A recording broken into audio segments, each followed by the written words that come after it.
Validating the accuracy of a Power BI report isn't always easy. As you add visuals, slicers, measures, and interactivity to your report, you must ensure that, altogether, the numbers remain accurate to support trusted decision making.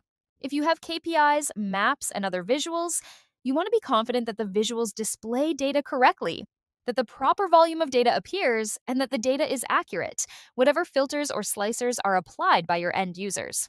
This process can be time consuming. Depending on the number of visuals and complexity of the report, it isn't something you can do regularly or at scale. For example, I know data for South America should not appear, and my market share is not in the correct range. However, I do not have the resources to control all these data points on a daily basis. Some visuals might also be broken or show incorrect data due to issues in the model, such as a broken measure or a deleted field. Thanks to Wiiisdom, you can now build, run, and schedule validation pipelines, leveraging the DAX Query validation feature, and reuse them at any time. You can provide any DAX query, whether it's the one behind a visual or a custom query, to validate that the data returned matches your expectations. For instance, if I have a KPI, I want to ensure it returns exactly one value and that it's not blank. I also want to confirm that my KPI always falls between 50% and 100% market share. In this case, it doesn't meet the expectation.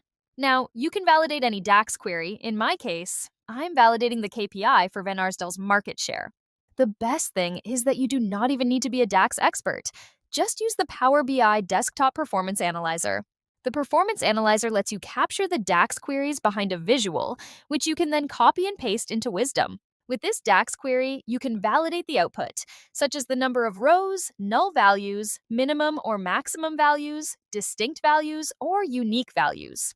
You can also check that values fall within an expected range, for example, between 0% and 100% for a percentage. This allows you to perform data quality validation. You can even use Copilot, if you have fabric capacity, to generate the DAX query for you. In my case, I want to filter for the year 2017, focus on Van Arsdale, and calculate sales units and sales per unit thresholds by country. By copying and pasting this query, I can validate the content. These are examples, but remember, you can literally validate any DAX query. If you can write it in DAX, you can validate it. So you don't need deep DAX knowledge, you just need your validation rules, and you can get started. Get in touch today if you'd like to see it in action.